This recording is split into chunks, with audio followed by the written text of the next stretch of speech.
एक जिज्ञासा है। साहब कहते हैं जिनके प्रिय शिव हैं अथवा जो शिव के प्रिय हैं उनसे मिलते रहिए, आप भी शिव के प्रिय हो जाएंगे। तो यहाँ शिव के प्रिय कौन है, उनसे हम लोग कैसे मिल सकते हैं? शिव के प्रिय तो एक बात होती है, मुझे जो दिखते हैं वो साहब और दीदी हैं, उनसे मिलते रहिए, मिलेगा मन मिलता है, देह नहीं शरीर नहीं। महादेव को कोई देखा है? माँ काली की पूजा हम आप सभी करते हैं, भगवती की पूजा करते हैं, किसने देखा है? बड़े प्रेम से उसकी पूजा करते हैं, आस्था के साथ करते हैं। तो जैसा वो कह रहे हैं वैसा करते रहिए। आप और हम तभी होंगे जब साहब जैसा कह रहे हैं वैसा करेंगे। इस धरती पर शिव ने स्वयं जिसको चुना है उसकी बात सुनिए, उसकी बात समझिए। आप अपने मन में एक त्रिभुज बनाइए, त्रिभुज समझते हैं ना, तीन कोना, ऊपर महादेव को बैठाइए, नीचे साहब दीदी को बैठाइए और आराम से जीवन आपका कट जाएगा। ये जीवन भी कट जाएगा और वो जीवन भी कट जाएगा। जैसा वो कहते हैं करते रहिए। शिव के प्रिय होने के लिए आपको जो शिव का प्रिय है उससे दोस्ती कर लीजिए, साहब ने कहा। अब कलेक्टर साहब के यहाँ कोई काम है तो कलेक्टर ने चपासी से दोस्ती करनी पड़ेगी ना। आगे विश्व का हॉल है, इतना बड़ा हॉल है, तो यहाँ के मैनेजर साहब और यहाँ के जो व्यवस्थापक है उनसे तो भाई आपको और हमको साधन मदद तो करना ही पड़ेगा ना। तो जो जिसका कार्य है उसके आदमी से दोस्ती कर लेंगे। आप साहब दीदी को इतना समझ आरती करते हैं हम आप मंदिरों में, और अभी शिवरात्रि बीती है तो एक दूसरे को उंगली फंसा देते हैं, ऑक्सी लगाए रखते हैं साहब दीदी में, शिव के प्रिय हो जाएंगे, निश्चित रूप से हो जाएंगे। एक जिज्ञासा है, गुरु कार्य करने हेतु कुछ पुराने गुरु भाई, कुछ नए गुरु भाई अवरोध करते हैं।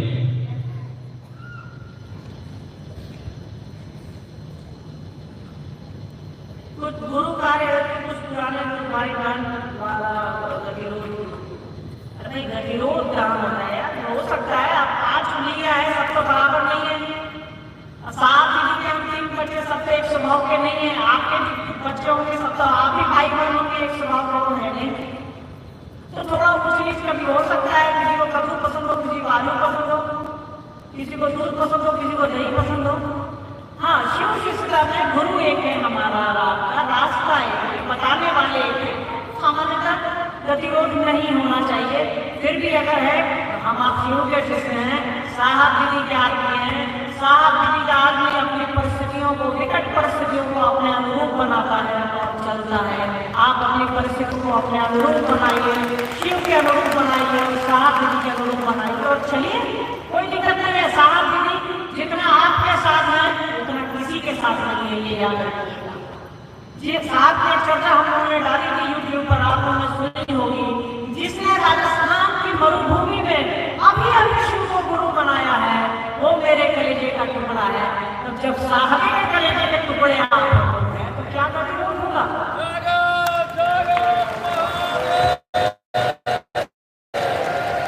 जिज्ञासा है, साधु कभी मरते नहीं है, इस पंक्ति को स्पष्ट करने की कृपा करें। लेकिन साधु कभी मरते नहीं।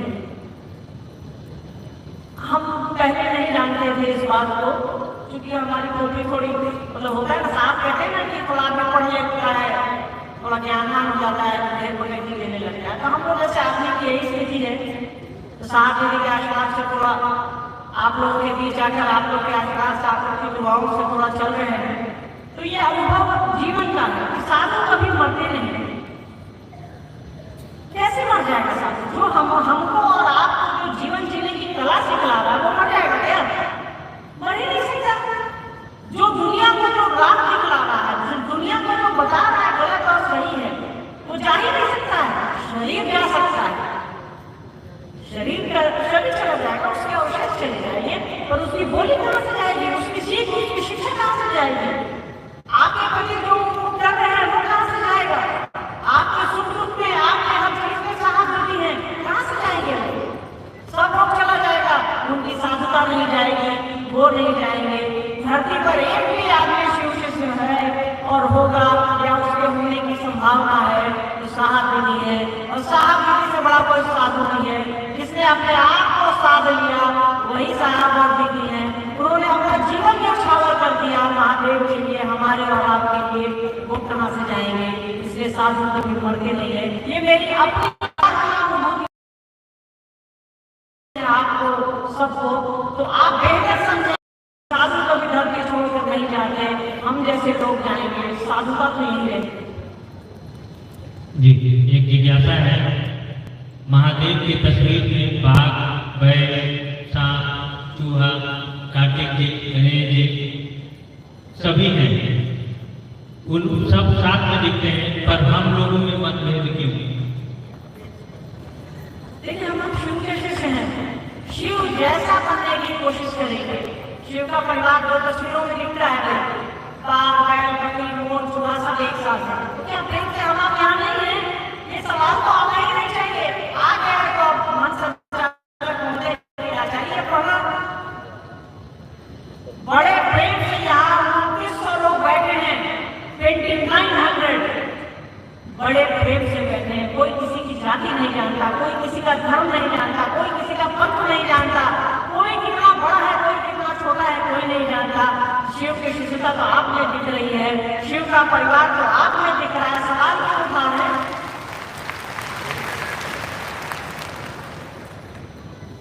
जिज्ञासा है, शिव की अनुग्रह शक्ति जिस मानव शरीर में आश्रय लेती है उसे गुरु का शरीर कहा जाता है। कृपया प्रकाश डालने की कृपा करें।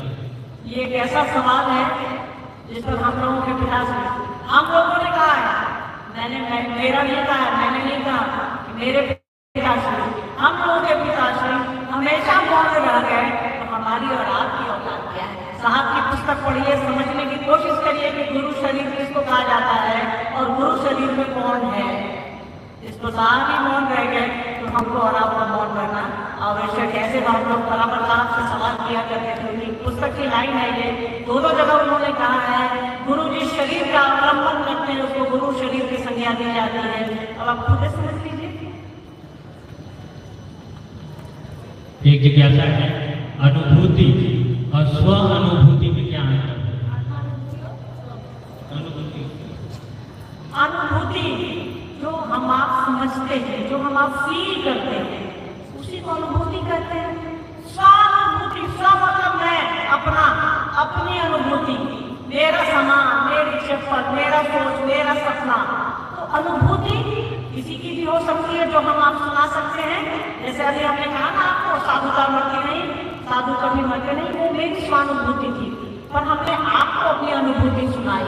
तो जो आप खुद फील करते हैं, खुद सीखते हैं, खुद समझते हैं, खुद एहसास करते हैं।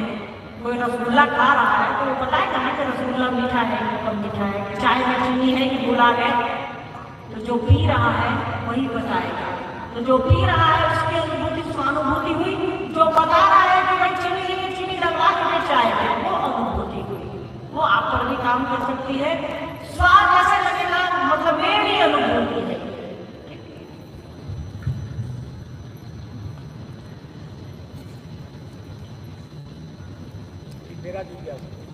मेरा जिज्ञासा 2 लाइन का बताया। एक जिज्ञासा है, साहब हमेशा शिव चर्चा में अनाधिकार या आशीर्वाद देते थे कि हम लोग शिव के शिष्य बन जाएं, बने रहे। फिर भी यहाँ शिव चर्चा करने में बहुत सारी कठिनाई हो रही है। कभी मुख्यालय के सहयोग की अपेक्षा करते हुए सहयोग न मिल पाती है, गुरु भाई से सहयोग नहीं मिल पाती है। तो आप मार्गदर्शन करें कैसे हम लोग महादेव का काम करें, क्योंकि ये अधिकार, ये आशीर्वाद तो साहब ने दिया है हमको। सबसे पहले तो ये जानिए कि मुख्यालय हमारे आपके सहयोग के लिए बना है। वो हमको और आपको सहयोग करता है और उसकी हमेशा ये अपेक्षा रहती है हमसे और आपसे कि हम आप उसको सहयोग करें। सिस्टम हमारे और आपके लिए बनाया गया है। ये कुछ हो सकता है कि कभी कई बार होता है कि हमको और आपको कुछ करना रहता है, होता है कि थोड़ा क्लास मोमेंटम क्लास हो सकता है, ठीक है, कई बार बात नहीं होती, कोशिश करता है कि वो हमारा आपका सहयोग करे। तो कई बार वो अपेक्षाएं हमसे और आपसे करता है,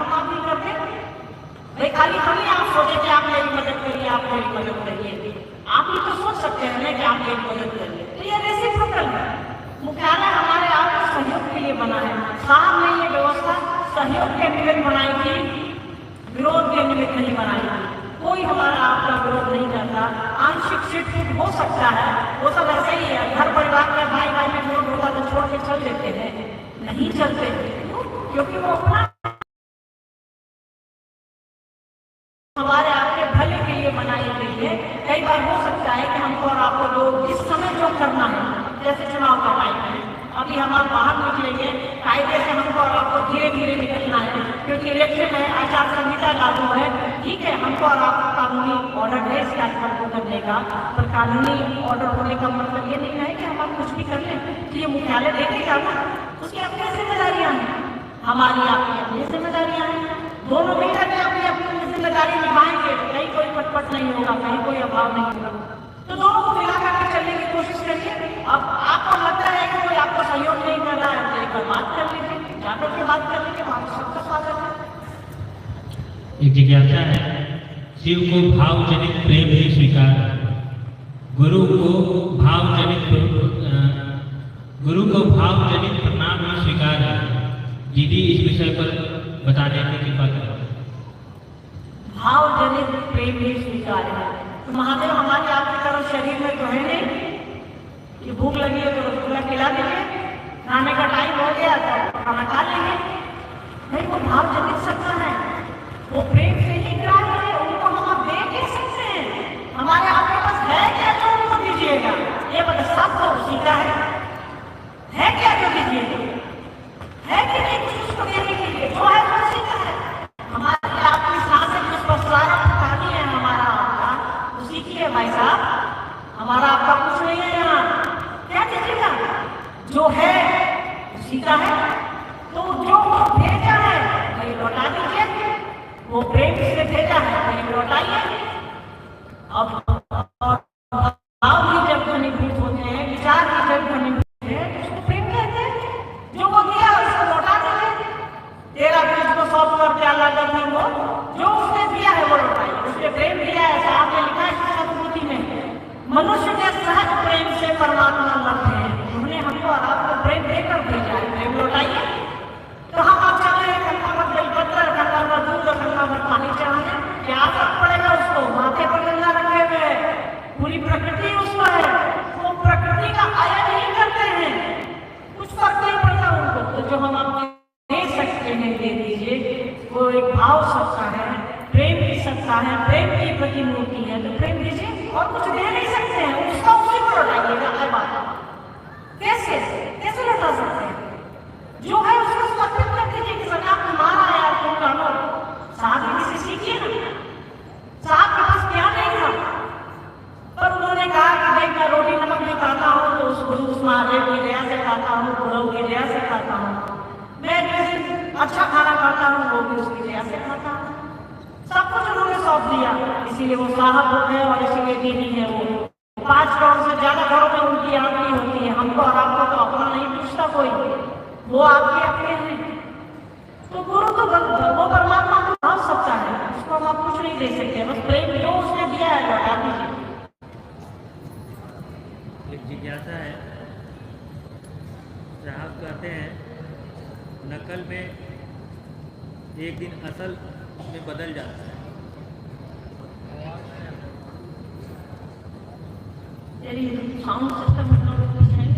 हेलो, एक जिज्ञासा है, साहब कहते हैं नकल एक दिन असल में बदल जाता है। शिव शिष्यता के संदर्भ में समझाने की दया करें। हम लोग छोटे छोटे तो साहब एक सुनाते थे कहानी कि गांव में रामलीला लगा, एक बहुत हट्टा कट्टा जवान, सोचिए उसकी इतनी कड़ी आवाज थी, पर सीधा करोड़ करते करते वो उसकी आवाज की स्ट्रेन हो गई, वो धीरे धीरे महिला की आवाज में परिवर्तित हो गई। उसकी आवाज नकल और असल में, तो वो बेचारा सीता की एक्टिंग करते करते फिर उसकी आवाज में ऐसे पतली पतली आवाज हो गई महिला की तरह। तो साहब कहते हैं कि नकल भी एक दिन असल हो जाता है। आप नकल ही करिए ना भाई, बोलिए कि शिव मेरे गुरु हैं, बिना भरोसा बिना विश्वास किसी चीज, बिना श्रद्धा किसी चीज की जरूरत नहीं है, बस आप बोलिए तो सही कि शिव मेरे गुरु हैं। इस बात की इतनी ताकत है कि आपका आचरण बदल देगा, आपका जीवन बदल देगा, आपका सब कुछ बदल देगा। और आप बोलिए तो सही, हम आप बोलेंगे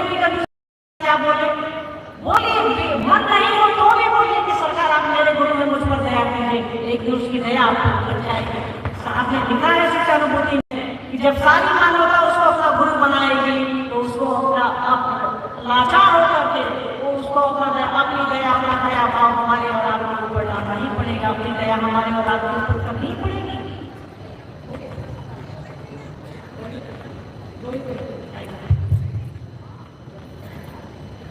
जी, एक आग्रह, एक विनती आया है कि लवली दीदी और मोनू भैया से आग्रह है, मंडल सर से आग्रह है कि हम लोगों को पुनः जो है इंडोर स्टेडियम में कार्यक्रम देने की कृपा करें। पुनः हम लोग ताज महादेव का काम करने में हम लोगों को सहयोग करें।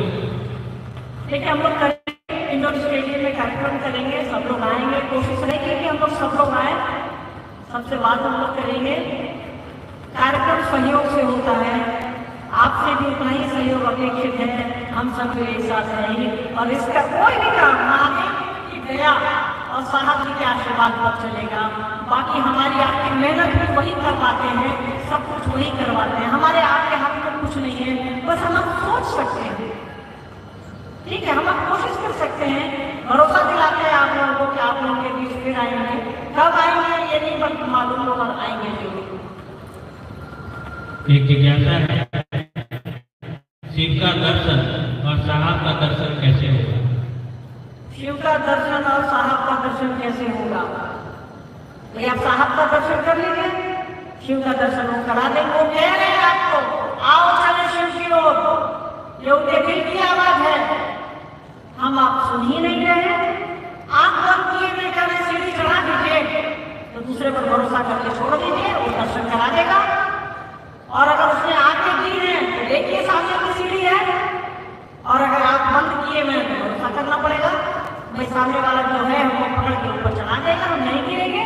तो आपके लिए साहब और दीदी माँ उपलब्ध हैं, उन दोनों को पकड़ लीजिए, शिव को पकड़ लीजिएगा, शिव को पकड़िएगा, साहब दीदी पकड़ा जाएंगे, क्योंकि शिव शिष्टता का मार्ग उन्होंने ही बताया है, 3 सूत्र उन्होंने ही बताया है, शिव का राजमार्ग उन्होंने ही बताया।